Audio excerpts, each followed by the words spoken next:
Vamos lá então, pessoal, estou aqui novamente então para começar a conduzir, né, os estudos sobre erros numéricos e zeros de funções, tá? Então nesse primeiro momento a gente vai falar dos erros numéricos, tá? Introduzir o cálculo numérico e a questão dos erros numéricos, e posteriormente a gente vai falar de zeros de funções no nosso momento síncrono. Tá? Lembrando que o cálculo numérico computacional, né, como ele diz, ele usa-se o recurso computacional, então a gente vai estar utilizando bastante, tá? Principalmente nesse segundo tópico, zero de funções, a questão do Excel. Tá? Então eu vou utilizar o Excel, que provavelmente todo mundo tenha, para a gente resolver esses problemas, tá? E também o GeoGebra, tá? Que é um software gráfico. Tá? Depois eu mostro para vocês até onde vocês podem estar obtendo no momento síncrono. Tá? Então vamos lá para falar um pouquinho desse cálculo numérico, certo? Então, o que consiste o método numérico? Tá? O método numérico, tá, ele é uma forma que a gente utiliza para encontrar soluções de alguns problemas, tá, de forma aproximada. Tá? Ou seja, ele não vai te trazer a resposta exata, mas um valor próximo dela. Tá? Principalmente que quando nós olhamos para o nosso mundo real, nenhuma medição é feita de forma exata. Todas elas têm um certo percentual de erro ou uma diferença, né? Já que a gente está limitado ao uso de ferramentas de aferição, a percepções ou a modelos matemáticos, né, que não são tão precisos, né? A gente vai falar desse erro de relação ao modelo, né? O modelo matemático normalmente não leva em consideração todas as possíveis variáveis do seu problema. Eles limitam ou simplificam para uma quantidade de variáveis observáveis. Tá? Então, o método numérico ele vai consistir de uma forma numérica, não analítica, ou seja, sem o decorrer de uma expressão, né, que uma fórmula para você chegar no resultado, mas sim numa sequência de etapas para chegar numa solução aproximada. Tá? Então a ideia do cálculo numérico ou método numérico é esse procedimento. Tá? Para isso, a gente vai ver então ali quais são as etapas da solução de um problema real. Tá? Ou seja, como que a gente faz uma solução de um problema real? Primeiro ponto, a gente faz levantamento de dados, né, levantamento de parâmetros. Posteriormente, a gente faz uma construção de um modelo matemático. Claro, desde que esse modelo não exista, então a gente pode construir um modelo ou adotar o modelo, tá? Escolher o método numérico para resolução, tá? A implementação computacional deste método, caso seja possível e necessário, às vezes nem sempre é necessário, e a análise dos resultados obtidos. Tá? Então, por isso que a gente diz que a etapa, né, implementação computacional, às vezes ela não é realizada, porque dependendo, né, do caso que a gente tenha, já existem programas desenvolvidos que resolvem isso para nós. Então a gente não precisa fazer a implementação, né? No caso, eu posso implementar usando o software, mas no caso ali a implementação estaria no desenvolvimento de um algoritmo, de um software, de uma linguagem para a resolução do problema. Tá? Então são esses 5 etapas, né? Levantamento de dados, construção do modelo, escolha do método numérico, implementação computacional, sim ou não, tá? E análise dos resultados obtidos. Então vamos ver esses procedimentos acontecendo, tá? Eu trago aqui para vocês um exemplo, tá? Que você fala, nossa, um problema um tanto quanto genérico. Realmente, né? Ele traz para a gente um problema falando de uma esfera de madeira, cuja densidade relativa, né? Densidade relativa em relação à água, é de 0,638 e raio de 10 centímetros. Ela é colocada para flutuar sobre a água, de densidade relativa igual a 1. Tá? Então vocês podem perceber que a densidade relativa da esfera é menor que a densidade relativa da água. Logo, a esfera irá flutuar. Uma parte dessa esfera vai ficar submersa, tá? Conforme mostrar aqui na figura. Né? Qual é a altura D da esfera que ficará submersa, ou porção dessa esfera que vai ficar submersa? Tá? Bom, gente, aqui, né, a gente teria várias outras formas de tentar obter, mas a esfera é um pouquinho mais chata. Você não pode pegar a proporção, né? Se você tem 63% aproximadamente, né, então tantos por cento vai ficar para fora, tantos por cento vai ficar dentro, porque ela não você tem uma curvatura, né? Então isso interfere, a porção, né, dessa região tem menos peso do que a região mais acima. Mas então a gente vai supor e levantar alguns parâmetros, né? Qual que é o mínimo, né, de altura submersa e qual é o máximo de altura submersa, né? Qual que é o valor desse D? Ele está em quais parâmetros? Vamos pensar com o seguinte, tá, gente? Na pior das hipóteses, a esfera não afundaria nada, ela ficaria totalmente boiando na superfície, tá? Então, na pior das hipóteses, aconteceria isso. Ela não estaria submersa. Perfeito? Desta hipótese, nós teríamos então que D seria igual a zero. Tá? Na melhor das hipóteses, toda a esfera estaria submersa.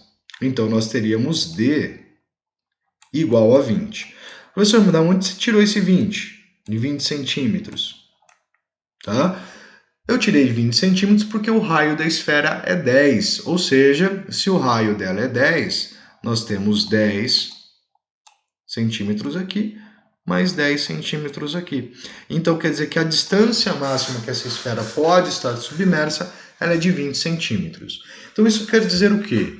Que os parâmetros que eu tenho para a solução desse problema, né, diz que o diâmetro, não, ou a altura D, né, a porção dessa esfera que fica submersa, está entre 0 e 20. Tá? Eu até poderia tirar o sinal de igual, porque eu sei que não vai acontecer o 0 e eu sei que não vai acontecer o 20, já que, né, para que ela afundasse completamente, a densidade relativa teria que ser maior que a densidade da água. Né?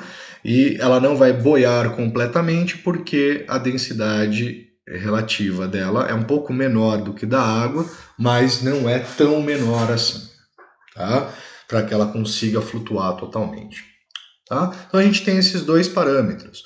Agora, descobrindo os parâmetros, ou seja, a solução d está entre 0 e 20, a gente precisa gerar um modelo matemático que permita, né, a resolução desse caso. Né? Aqui, né, vou sair aqui um pouquinho da apresentação, tá, gente? Só para corrigir aqui, porque bugou. Pronto, voltou, né? Pronto, voltamos. Né? Para chegar nesse parâmetro, a gente teria que partir do princípio de Arquimedes, né? Onde que diz que a massa da esfera, né, que está submersa, tem que ser igual à massa de água deslocada. Né? Então ele sai desse princípio de Arquimedes. Aqui vocês podem perceber que apresentou integral. Essa integral está relacionada ao cálculo do volume e da área da região daquela esfera. Tá? Tem todo aqui um desenvolvimento, não vou discutir essa expressão com vocês, mas no final de tudo, nós conseguiríamos chegar na seguinte expressão: d elevado ao cubo, né, menos 30d ao quadrado, mais 252 deve ser igual a zero. Ou seja, né, desenvolvendo, gerando o modelo, nós teríamos que a expressão que permite o cálculo do valor de d, tá, é essa expressão. Só que a gente achou uma condição, desde que d ele esteja entre 0 e 20. Tá?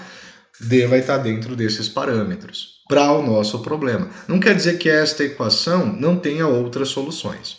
Note que essa aqui é uma equação cúbica.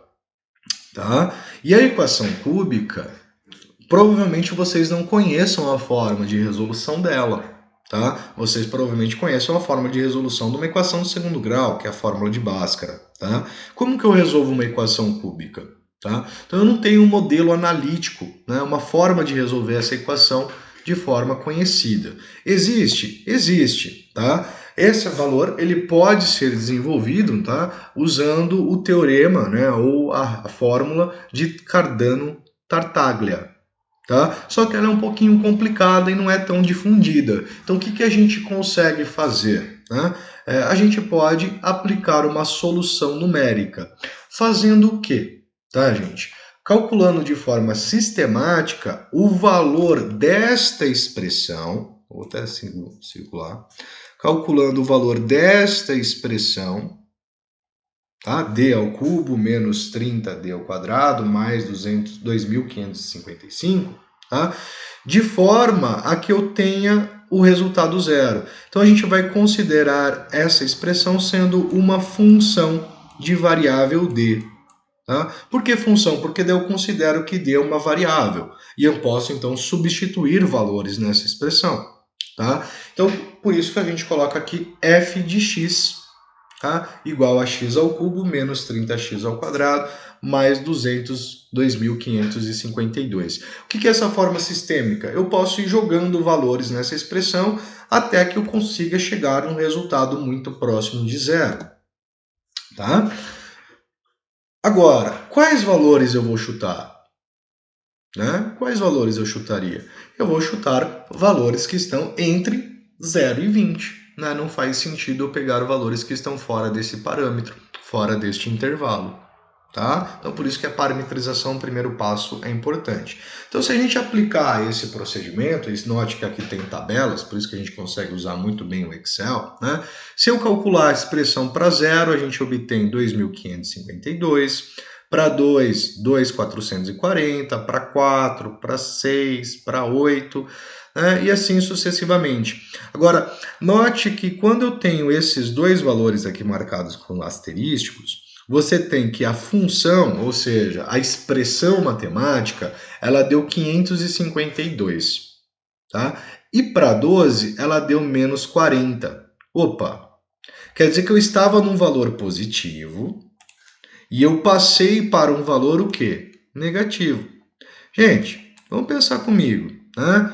De forma sistêmica, se eu estou em algo positivo, para eu chegar no algo negativo, quer dizer que em um dado momento eu passei por quem? Pelo zero, que é o meu objetivo, certo? Então quer dizer que entre 10 e 12, eu tenho uma possível solução da minha equação, tá?